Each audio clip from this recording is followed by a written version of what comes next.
Hello दोस्तों, स्वागत है आप सभी का मेरे इस नए वीडियो पर। मैं फिर से आ गया आप लोगों के लिए एक मज़ेदार कहानी लेकर। तो दोस्तों, इस कहानी का नाम है क्रोधवश कुछ न करें।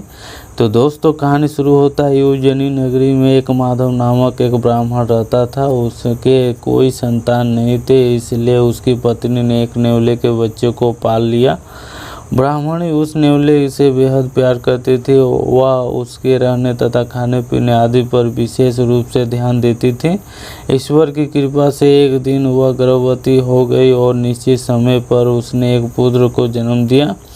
इस प्रकार पुत्र और नेवला दोनों साथ साथ पलने बढ़ने लगे। एक दिन ब्राह्मणी अपनी पुत्र की रक्षा की जिम्मेदारी अपने पति माधव को सौंपकर मंदिर में भगवान की पूजा अर्चना करने चली गई।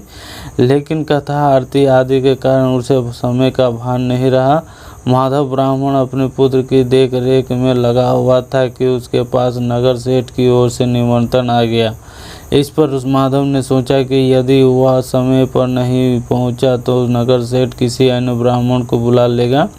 ऐसी स्थिति में उसे उत्तम भोजन तथा दान दक्षिणा आदि से वंचित रहना पड़ेगा।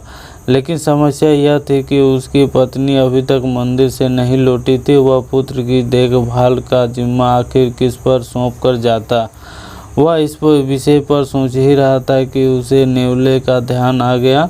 पुत्र की रक्षा का दायित्व नेवले को सौंपकर वह नगर सेठ के घर की ओर चल दिया। नेवले बच्चे के पलने पर बैठकर मुस्तैदी से अपना कर्तव्य निभाने लगा। लेकिन तभी कहीं से एक काला सांप घर में प्रविष्ट होकर बच्चे के पलने की ओर बढ़ा।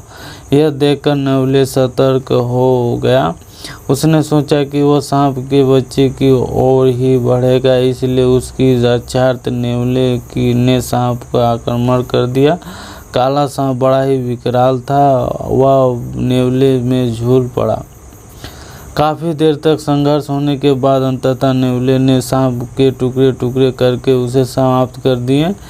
संयोगवश जिस समय ब्राह्मणी ने घर में चौखट पर कदम रखा, उसी समय ब्राह्मण भी आ गया। उसने मालिक और मालकिनी को आया देख नेवला उनके पास पहुंचा। फिर अपनी स्वामी भक्ति दिखाने के लिए वो उछलने कूदने लगा।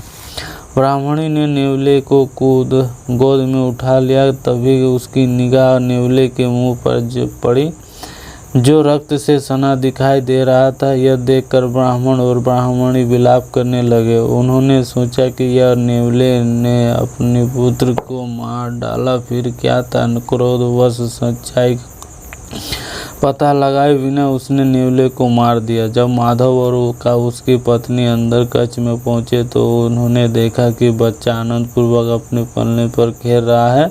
लेकिन उस पलने के पास ही एक काले सांप के टुकड़े पड़े हैं।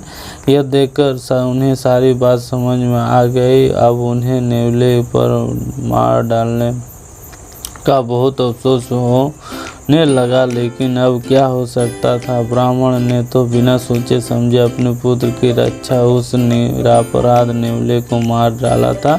इस प्रकार उसने अपना स्वानिष्ट स्वयं ही कर लिया। तो दोस्तों, इस कहानी के माध्यम से मैं ये कहना चाहता हूँ कि आपको भी दूसरों के लिए या दूसरों को आपके लिए भड़का देते हैं, उस समय अपना सूझबूझ से काम लें।